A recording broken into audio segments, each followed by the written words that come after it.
Right, మనతో పాటు నల్గొండ గద్దరా నుండి మాట్లాడదాం. అన్న నమస్తే. నమస్తేనా. అన్న ఎట్లున్నారు అన్న? బాగున్నాను. మొత్తానికి గద్దరన్న బిడ్డకి సాంస్కృతిక సారథి బాధ్యతలు ఇచ్చినారు. ఎట్లా అనిపిస్తుంది గద్దర్ గారి శిష్యులు మీరు? చాలా గర్వంగా ఉంది ఈ రోజు, ఎందుకంటే ఈ సంస్కృత సారథి చైర్మన్ 100-200% కరెక్ట్ క్యాండిడేట్ అంటే వెన్నెల అన్న. ఎందుకంటే గద్దరన్న రక్తాన్ని పంచుకొని పుట్టి, ఎందుకంటే గద్దరన్న బిడ్డగా చాలా చిన్నప్పటి నుంచి కూడా ఆమె ఎన్నో వేలాది వందలాది పాటలు అన్న ఉద్యమంతో చిన్నప్పటి నుంచి చూసినటువంటి బిడ్డ. తెలంగాణ ఉద్యమంలో కూడా చాలా పోరాడి ఎగిసిపడినటువంటి గొంతు గద్దరన్నది. సరైన సమయంలో సరైన మనిషికి మా వెన్నెలకు రావడం చాలా సంతోషంగా. అన్న గద్దర్ గారికి ముఖ్యంగా మీరు గురువులాగా భావిస్తుండే, ఆయన చూసి అన్ని నేర్చుకున్నారు. ఆయన కోసం ఒక సాంగ్ మీరు ఏ పాట గద్దర్ గారిది బాగా ఇష్టం? మీరు చెప్పినారు ఒక ఇంటర్వ్యూలో కూడా అని కూడా ఆయన చూస్తే మేము ప్రాక్టీస్ చేస్తుండే అని. సో ఆయన పేరే మీకు వచ్చింది, మీకు ఇష్టమైన పాట ఒకసారి.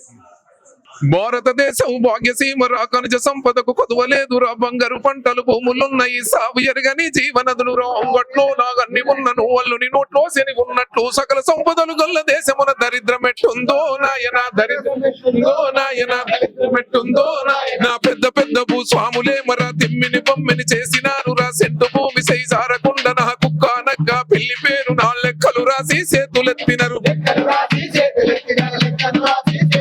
ఓ ప్రభుత్వమేసిన లెక్కల తీరున దేశంలోని సాగు భూములు 80 కోట్ల ఎకరాలున్నాయి.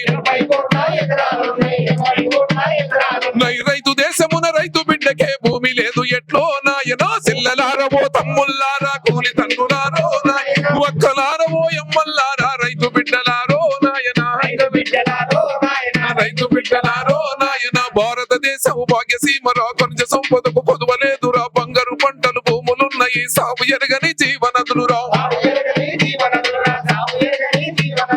అంగట్లో నాగన్ని ఉన్నను అల్లుని నోట్లో శని ఉన్నట్లు, సకల సంపదలు గల్ల దేశమున దరిద్రమెట్టుందో నాయన, దరిద్రమెట్టుందో నాయన, దరిద్రమెట్టుందో నాయన, దరిద్రమెట్టుందో.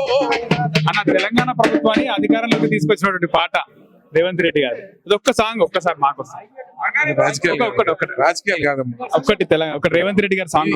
ఈ సందర్భం ఏంది, మనం చైర్మన్ గా మన చెల్లె అయింది, అక్కడికి వచ్చాం. ఓకే అన్న, ఫైనల్ గా ఎన్నికల తర్వాత మీకు ఇటు తెలంగాణలోనూ ఆంధ్రప్రదేశ్ లోనూ మంచి గుర్తింపు స్టేట్ వైడ్ గా వచ్చింది, టాప్ లో ఉన్నారు. అటు ముఖ్యమంత్రి ముందు ఇటు ముఖ్యమంత్రి పాటలు పాడుతున్నారు. ఎట్లా అనిపిస్తుంది లైఫ్ ఇప్పుడు? సంతోషం అనిపిస్తుంది, ఎందుకంటే ఎక్కడో తెలంగాణ పల్లెల్లో మనము గద్దరన్న పాటల్ని క్యాసెట్లలో విని నేర్చుకుని వచ్చినటువంటి సందర్భం. ఇదే పాట ఇదే గొంతు పాడుతూ ఈ రోజు సరే నాయకులందరికీ కూడా ఉపయోగపడుతుంది.